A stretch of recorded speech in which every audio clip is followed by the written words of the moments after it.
Good morning, everyone. It is great to see everybody this morning. What a blessing to be here. Let's go to our Father in prayer as we get started, please. Dear God, we come to you in prayer and we thank you so much for this opportunity to visit with you, opportunity to look into your scriptures, to read lessons and stories of some great biblical heroes, and look how they failed and look how they succeeded, and how we can apply these stories to our own lives to make them applicable so that we can leave here a better person than what we were when we came. We ask a special blessing upon all Bible class teachers this morning, that you give all of them a good recollection of thoughts prepared. And Lord, it's our continual prayer here at Oldham Lane that your gospel will be proclaimed in truth. And we pray, dear God, that we all work diligently to make sure that your word is spread, not only throughout our community, but throughout the world. Thank you, God, for giving us this opportunity. In Christ's name we pray. Amen. You know, as I've been thinking about these Old Testament characters that we've been talking about for the last few weeks, you know, I keep thinking about one word that keeps popping in my mind is integrity. And I see the integrity that these men had, the love for God that they had. And so we're going to look at, at the end of the lesson last week, we're talking about Joseph, and we took a look at some of the lessons that could be learned just from studying the book of Joseph. You know, and in my estimation, the way I approach every Bible class, I don't, when I read the Bible, when I'm presenting material from the Bible, I'm one of those, I don't get too involved usually in, was it 10 years or 5 years or 3, some of those details. I'm a big picture guy. I like looking at the big picture. What can I learn from this story? And how can I apply the things that I see from this individual or from this experience? How can I apply this to myself to make myself better? And how can I use this to help other people? And that's the way I approach these lessons. When we start talking, I have about maybe an hour total to talk about Moses. How long, how many lessons, how many sermons could we stand up here and preach about Moses? There's no way I can go over every detail of the entire story and look at every major lesson that can be learned from Moses in that time period. So here's my challenge. When we come to Bible class, that's to entice you. That's just the enticement for us to be more diligent in our own studies. But if you haven't already been reading up on Moses, I challenge you this next week, take what we talk about this morning and just read through the stories of Moses. I'll tell you, he is my favorite Old Testament character, me personally. I had some people tell me last week, that Joseph is their favorite and Moses is my favorite. And everybody has their favorites, because we can find qualities in some of these people that we think we relate to. I may relate a little bit more to Moses than I do to Joseph, and someone else may relate more to Joseph than they do to Moses, and so forth. But there's one thing that we're going to see, an underlying theme through all these characters that we've looked at, is integrity. How does it make you feel when you hear stories of great integrity? How does it make you feel? I want to share a personal story with you just for a moment to get us started on this line of thought. A few years ago, I was attending the state championships for the girls' golf tournament. And we had a young lady who was a senior in high school. And she was a very elite golfer. you know what the pinnacle is? I mean, the ultimate goal for every athlete in the state of Texas? They want to be state champions. That's the pinnacle. When these boys are starting two-a-day workouts, in the middle of summer and working all year long and coming together in team practices and what they do in the man, they can just see themselves getting that medal at AT&T Stadium and being state champions. That's that's the pinnacle of athletics in this state.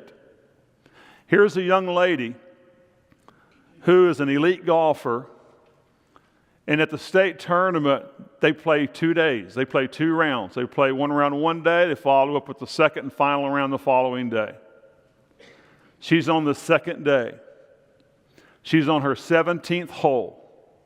That means she has this hole and one more hole, and it's over. Her high school career is over at that point. She goes into that 17th hole leading by 1 stroke. She hits her tee shot. The tee shot veers a little bit to the right off the fairway and goes into the tall grass. And immediately, school administrators, coaches, her parents, other fans that are around there, we're all out there looking through the grass. We have to find that ball. Because those of you that are golfers, what happens if we don't find the ball? She loses a stroke. It's a penalty stroke, okay? And we have a general idea of where this ball went. And so we're all circling this small area, and all of a sudden there's a voice that says, "I found it." Oh, we just all breathe a sigh of relief, thank goodness. And she goes over there and she looks down at that ball. And she asks the judge, she says, "Is it okay if I pick it up for identification purposes?" And he says, "That'd be fine." So she picks up the ball. The ball's right there where we've all been looking. And it's got the stamp, Wiley Bulldogs, right there. Her home, that's who she's representing, Wiley Bulldogs. Her stamp right there on that. And we just all go, whew, thank goodness. And she turns the ball over and analyzes it. And she says, "I don't think this is my ball." She says, it could be my ball, but I remember my ball had a little dirty spot right back here on the back. And I don't see that dirty spot. I think I need to take the penalty stroke.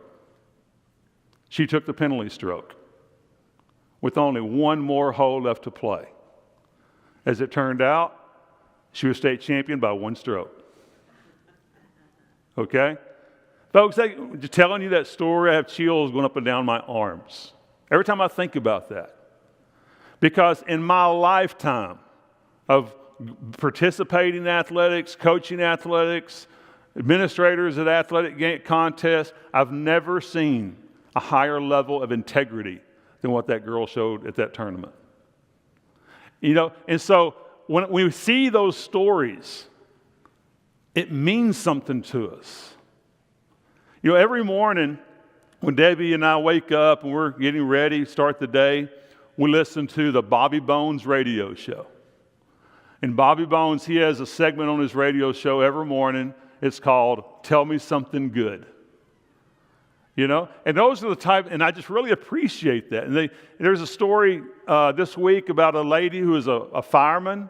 She was 9 months pregnant, came up on an accident. She got out of her car. She crawled underneath this automobile and got this lady and rescued her from this car before something else could happen. And then they carried this fireman straight from the accident scene to the hospital where she delivered her baby that same day. Acts of integrity. That's what we're seeing in these Bible characters. Those are the type of qualities we need to see within ourselves. And those are the types of things that we need to be searching for in other people.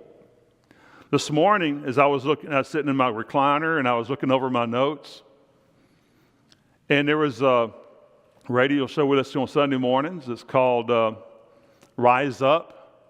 It's a real positive, encouraging radio program.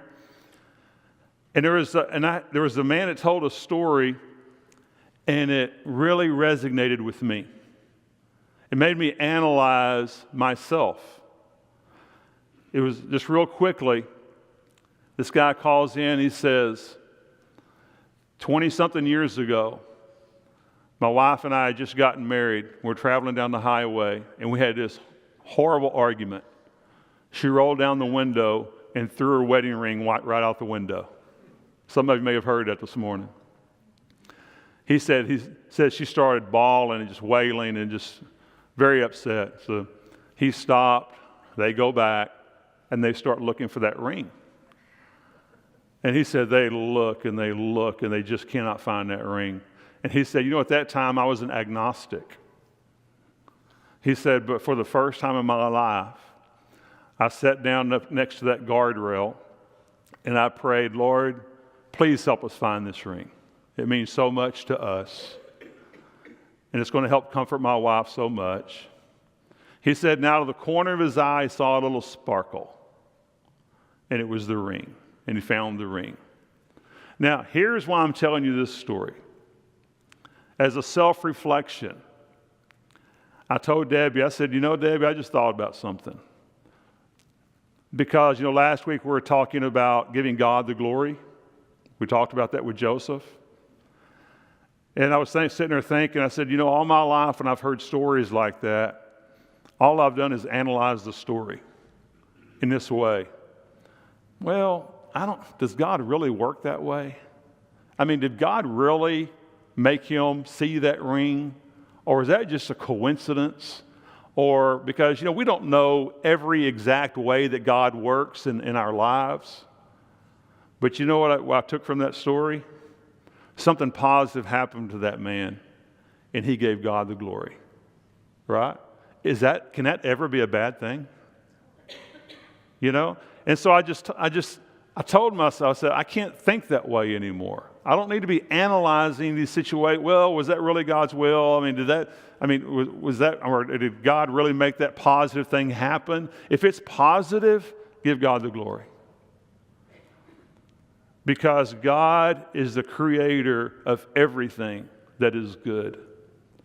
And so I just wanted to share you those thoughts as we continue as we finish up the story of Joseph and as we start getting into the story of Moses.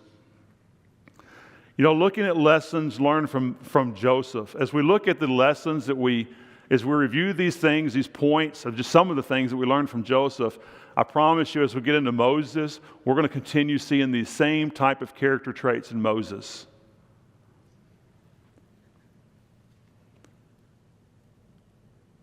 Last week we ended up with looking at the word patience and forgiveness, humility, a greater understanding of God, the power of love and family, faithfulness, leadership, a true servant, giving your life to God, and a work ethic for God.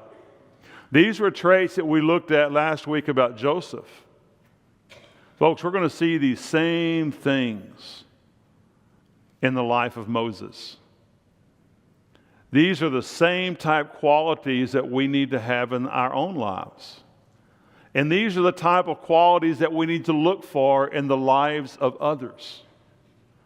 It's so easy for us to focus on all the negative things in the world. But let's stop and look for the good in situations and look for good in people. And the more positive, you remember when computers were, I'm looking around at this group, I can tell you most of us remember when computers were first coming out. There was an old saying that we used to hear all the time as we're learning about these computers. It says, garbage in, garbage what? Garbage out. The computer's only as good as the information that you input into it, right? Folks, that's our brains. It's only as good as the information that we put into it. As a young educator, I used to get frustrated having motivational speakers during August in-service time. I'd always think, man, I'm looking at my watch and I'm thinking, I could be in my classroom, I could be doing this, I'm going to hear this motivation, I'll be all giddy about it, and then, 2 days later, I'll forget all about it. But later on as I got a little older, what I began to realize, I don't remember every motivational speaker I ever heard. I don't remember everyone I've ever heard. I don't remember all the positive things that I heard from each one. But as an accumulation, if you just continue to bombard your brain with positive thoughts and positive ideas, it has a positive impact upon your mind and how you view yourself and how you view others. You know, we learn through repetition. And repetition continually to repeat positive things in our own minds. When we ended up last week looking at this list that I just read, the reason I read it again and go over it again is that we need to continue to think about these things. When you think about the patience of Joseph, a man that was in prison, a man that was enslaved, and yet when he was called upon to interpret a dream, Pharaoh said, I understand you can interpret dreams. And how did he respond? No, I can't. But God can. And God will give you the answer in which you're seeking. Folks, God will give you the answers that you're seeking. He will give you the answers that you're seeking. It doesn't mean it's always going to be what you want to hear. It doesn't mean that life is always going to be easy. But He will give you the answers that you're seeking. I think about the forgiveness of Joseph. You know, we talked about how he forgave his brothers and how he forgave himself. And how the family tie was so important to him. Especially with that brother Benjamin, his only full brother. And the humility that he had. Humility is something I want to take a minute here, because as we talk about the humility of Joseph, and then we go right into Moses. Do you know what Scripture tells us about Moses when it comes to humility? Anybody remember this passage? What does God say about Moses and his humility? There is no one on the planet Earth with greater humility than Moses. Think about that. I want to tell you something. I don't know about you, but if I'm in management and God speaks to me and says, Tim, there's someone walking in your door applying for a job, and I want to tell you there's no one on this planet with greater humility than this person, I'm hiring that person before they ever get into the door. That's the person I want to be around. That's the person that's going to add value to some value in some way to whatever we're doing. Can you imagine having that said about you from God? And so anyway, as we move forward, we see the greater understanding of God, the power of the family and love, the faithfulness, the leadership. I want to stop here on leadership for a moment. I may have told you all this. I can't remember exactly what I say from week to week and class to class. But there is one thing that all leaders, whether they're a bad leader, a good leader, a mediocre leader, in order to be a leader, there's one vital thing that they all must have. Followers. Right? Who are you leading if you don't have any followers? Can you be a leader that's corrupt with no goodness in you whatsoever? Yeah. But if you still have people following you, I mean, look at Hitler. Did he have followers? Yeah, he did. Was he a great man and a great leader? No, he wasn't. So you can have bad leaders, you can have great leaders. But you must have followers. And that's important. Because when you have people following you and you're the leader, where are you going to take them? Where are you going to lead them to? You know, I've been thinking about, as I think about these things, I can't get the Russia and Ukrainian situation out of my mind. It weighs heavily. Because this is what we're not seeing in some of this leadership. And I'll tell you, folks, there's innocent parties on both sides. Not all Russians want to be a part of some of the things that are going on over there in the Ukraine. Now you think about this. As we get into the story of Moses, I'm getting ahead of myself just a little bit, but that's okay. Pharaoh wanted he got to the point where Pharaoh wanted all Egyptian boys thrown into the Nile River and drowned because he felt threatened. Now I can just see that just bonding everybody together, can't you? Can you imagine? I mean, as we read that, as we read those stories, we can read it. Okay, and then Pharaoh gave an order for all Egyptian male boys to be thrown into the Nile River, and then we move on to something else. Folks, stop. Stop right there and think. What if we had that going on today right here in America? How atrocious. When you think about who is the most protected segment of our society? The helpless. Those infant babies. And so when you think about the atrocity that is happening here because the leader felt threatened and he thought that this would help secure his leadership. Can you imagine, what if he had worked totally opposite? What if his mindset was completely flipped and he did everything he could to help the Hebrews? And he did everything, he treated them as equals. And they worked together like this instead of like this. How much stronger would that country have been? Do you think what's happening over in Ukraine is going to strengthen the Russian Empire? It's not. I can promise you it's not. When I was watching a story on the news the other day about some of the atrocities that had happened to some of these Ukrainians and how some of them had lost family members, and there was one man that was interviewed, he had lost everybody in his family, his young children, his wife, everybody. Do you think that man's ever going to be a dedicated citizen of some type of Russian government? You think he's ever going to have the great love and support that is needed to be a successful part of a great government? That's not how we deal with people, folks. That's not how we make progress.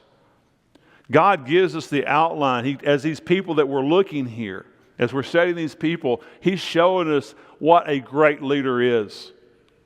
When you look at Joseph, you see the characteristics of a great leader.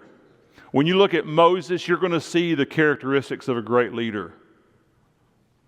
And folks, we all lead. We are all leaders in some aspect. Those are things we need to remember. Do you think Joseph's life experiences prepared him for the task? Do you think Moses' life experiences are going to help prepare him for his task? We can't understand the reasoning for some of God's decisions. But that's okay, because we know that God knows all and He makes the right decisions. And His time frame is the right time frame. So, when Moses, as we get into Moses and see his exile, he's gone for 40 years attending to his herds. Egypt is probably the last thing on his mind at this point. Why does God wait 40 years to call him back? I can't give you the exact answer, but I can tell you this. I feel confident about this. That everything that's going on in the life of Moses is helping him prepare for the great task at hand. Because you see, Moses, and this is what I love about Moses, one of the many things I love about Moses. You take a person who is not seeking any success, and he wasn't seeking fame, he wasn't seeking fortune. He appears to be very content. In exile, he spent 40 years. He's got a nice little family. He's doing his shepherding. He likes his routine, and he's good. But he's called to something greater when he's much older in life. And he gives every excuse in the world. Lord, why are you calling me? I don't know how to talk to people. I mean, you want me to go talk to Pharaoh? Why would they listen to me? He's going to give every excuse in the book.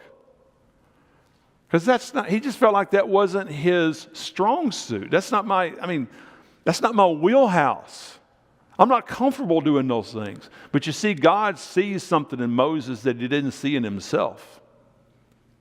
He saw the makings of a great leader.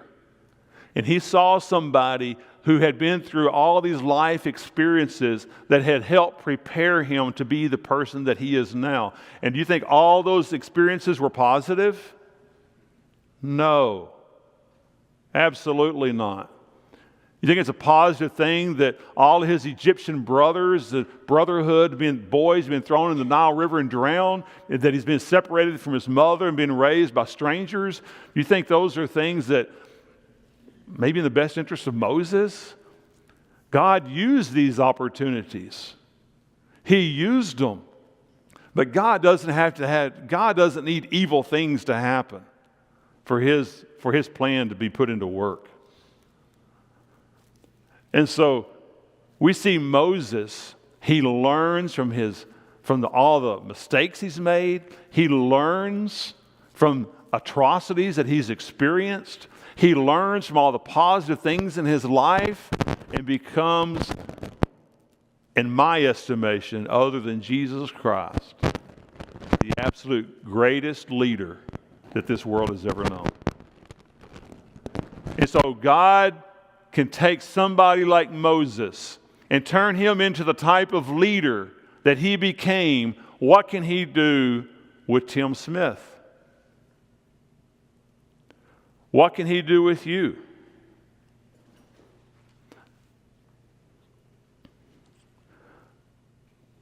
Let's get into the slides here a little bit. In Numbers 12:3, Moses was a very humble man. In fact, he was more humble than anyone else on the face of this earth. How would you like to know that you could have that written on your tombstone at the end of your life, that God had said, Barry Williams was a very humble man. In fact, he was more humble than anyone else on the face of the earth. That'd be pretty awesome, wouldn't it, Barry, if you could have that from God on your tombstone?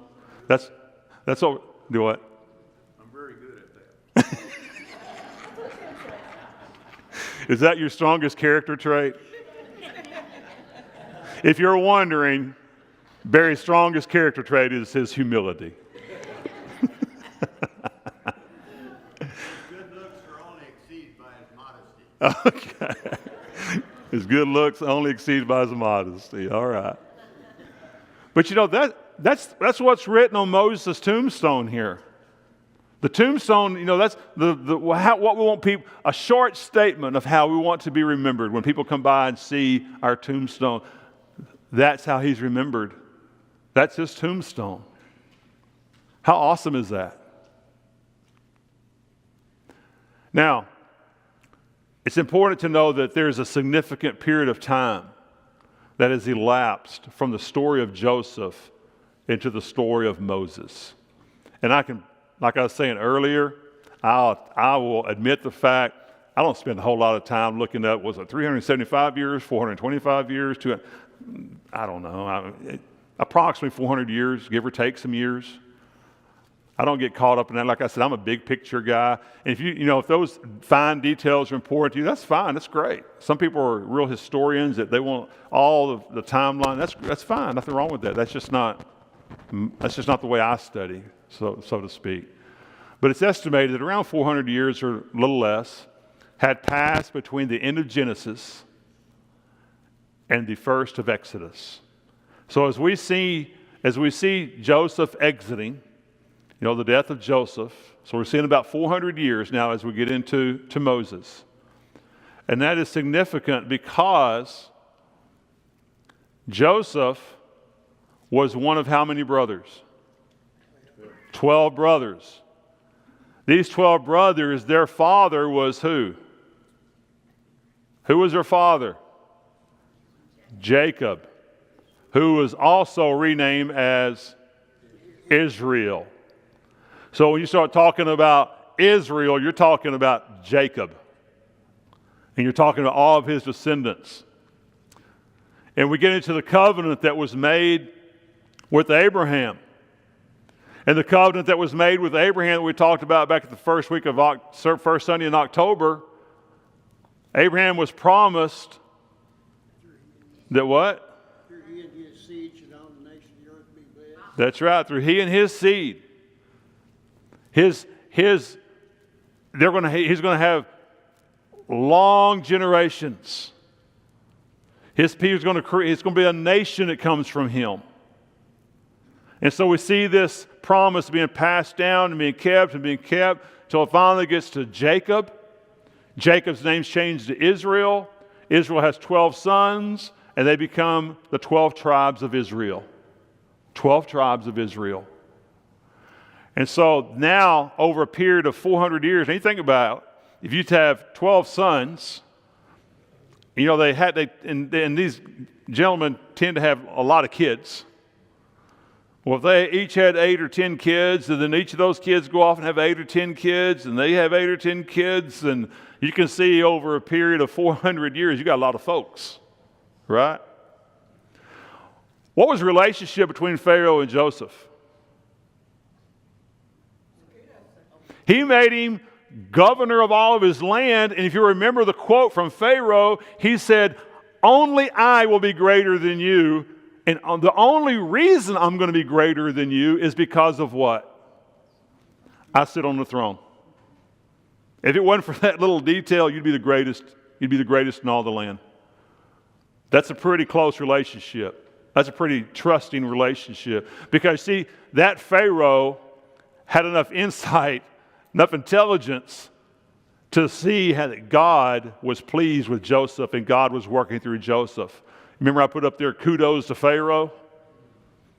Pharaoh could see that. Well, 400 years has passed. This new Pharaoh, he didn't see that. Joseph means nothing to him. The 12 tribes of Israel mean nothing to him. So, as we get into Exodus chapter 1, verses 8 through 10, then a new king came to power in Egypt. Joseph didn't mean anything to him. And in verse 9, "Look," he said to his people, "the Israelites are far too many for us. Come, we must deal with them carefully. If we don't, there will be even more of them. Then if war breaks out, they'll join our enemies, they'll fight against us and leave the country." He's worried about the overpopulation of the Israelites, of the descendants of Jacob. He's worried about their overpopulation. They're being outnumbered. The Egyptians are becoming outnumbered. He's concerned about that. So he takes drastic actions, negative actions, atrocious actions to limit their population. Now, why do you suppose, see how I'm tying this into leadership as we were talking about a few moments ago?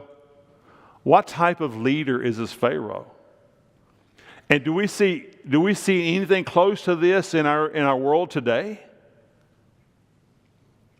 You know, I can see a lot of this same mindset right here in what's going on in this conflict between Russia and the Ukraine. I can see that. Some of that same thought process that still exists today. You know, I told Debbie the other day, and we're listening to some of that on the news, and I said, why can't we just get along? I mean, my brain just does, I don't get it. I don't understand. Why can't we just, government leaders, love each other, care for each other? I care for my people, you care for your people, and we care together for all of our people. You know, something I see a lot, and it's come customary, a lot of our athletic contests today, we see as the games are getting started, and we see the fans and the team when they're getting all pumped up and motivated, and then they take the field or the court and they battle each other, and then at the end when it's all over and everyone's kind of calmed down a little bit, you see teams come together and circle and they say prayers together. You see parents seeing some nice things about other kids from the opposing school and fans. Now, can you find the negative? Absolutely. But folks, the good is there if you're looking for it. Leadership. We have to have good leadership qualities ourselves and expect them in those that govern. In Exodus 1, continuing in verses 11 and 12, slave drivers were put in charge of the Israelites.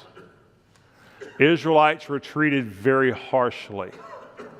The Israelite population continued to grow. So all of these efforts, he thought if we treat them harsh enough, maybe some of them will die off because of the harsh treatments. Maybe they won't want to bring children into this world of them being treated so harshly. I don't know what all was going through his mind, but in some form or fashion, he thought this was going to solve his problems. You know, when we had slavery in America and in some of our dark history, when you look at slavery, you know, one of the laws that we had in this country was that it was against the law to teach a slave how to read and write. Why? Why would that have been a law to teach, against the law to teach a slave how to read and write? Because as you begin to read and you begin to write and you begin to understand more things, you begin to have dreams and you begin to set goals for yourself and you begin to have your mind opened up to a whole new world, and that gives you power. And people at that time were trying to keep that segment of the population down. And that's what we're seeing here. The same things. You know, I told my kids, as we're raising our kids, if they ever brought up some mistake I made, not that teenagers ever do that, but I would always refer to them to the statements that I had told them. I say, have you in your lifetime, have you ever once heard me say, I want you to grow up to be like me? I don't want any of my kids to grow up to be like me. I expect all of my kids to grow up to be better than me. Because you see, folks, if we look at society this way, if we look at our family this way, when my children, whatever, I don't know. If they ever have kids, maybe one of y'all can talk to some of our kids. We know 7 or 8 years, no grandchildren. I don't know what's up with that, but anyway. But if or when we ever become grandparents, here's something that I expect my children to do. I expect my children to analyze their childhood. I expect them to think of all the things that their mother and I did right and emulate those things. I also expect them to think about all the things that they felt like were weaknesses of ours as parents and improve on those things. And so if you're emulating the things that were right and improving on the things that were not so good, you should be better parents. They should become better parents than what we were, what we are. Correct? And each generation should get stronger, and each generation should get stronger if we're doing those things. Not continuing to make the same horrible mistakes time and time again. How many times do we see mistakes being made generation after generation after generation, the same mistakes just recycling themselves? That's because we're not learning as a world. We have to look at these characters and look at the great qualities of Moses. We're talking about the great qualities of Moses and Joseph, but folks, were they perfect? If you notice, God didn't say that Joseph had greater humility than anyone else who ever lived. Because I can see some things in Joseph where he wasn't always real humble. Joseph makes mistakes. What about Moses? Moses never made any, did he?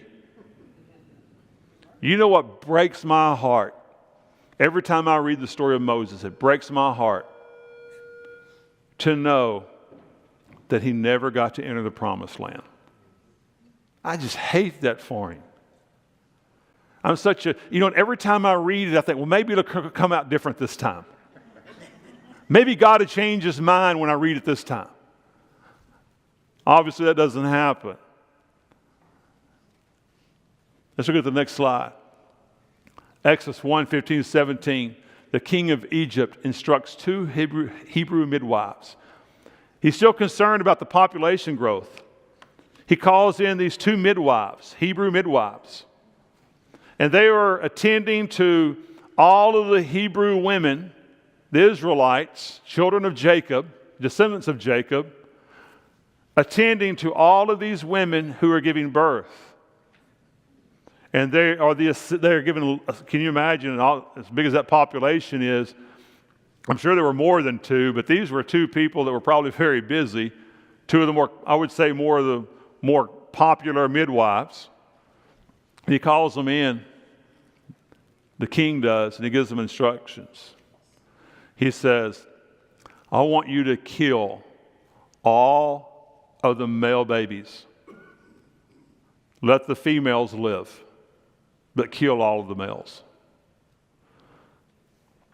Well, he picked on the wrong two women, because these two women loved God. They feared God. And they wouldn't do it. And so they didn't do it. And so when he found out this was not being done, he calls them back in. Now, folks, what are the risks you take? I mean, you're talking about a guy that has the power to order infant babies thrown into the Nile River and drown.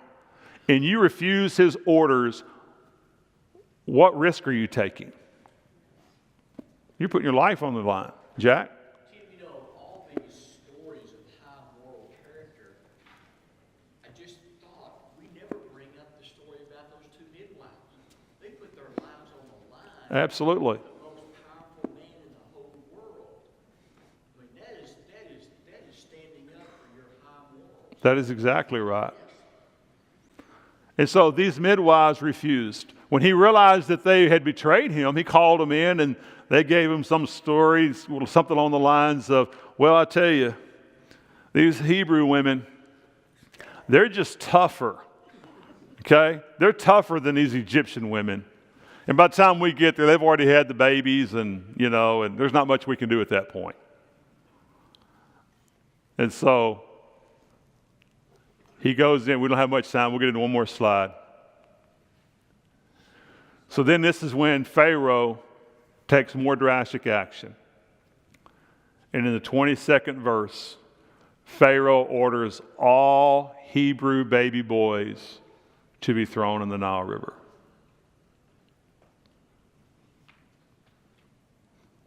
And to think that things, as we learn from this story,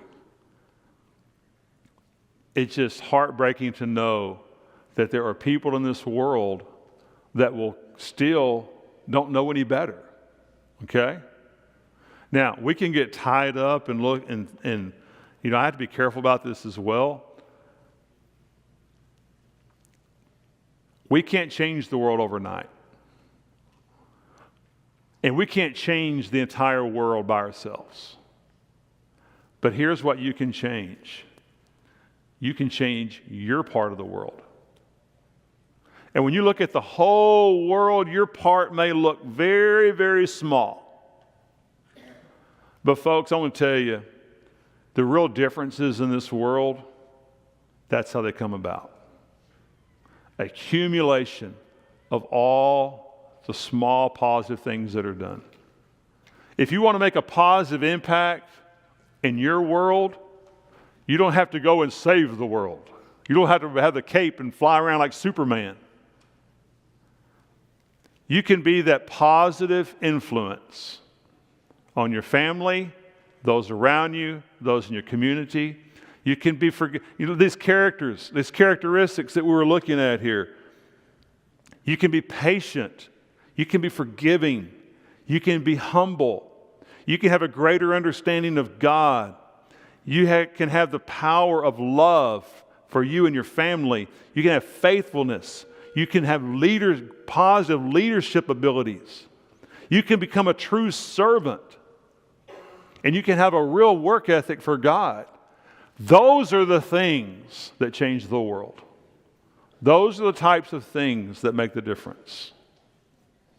Thank you very much for all your patience this morning. We have one more, I'll be with you here one more week.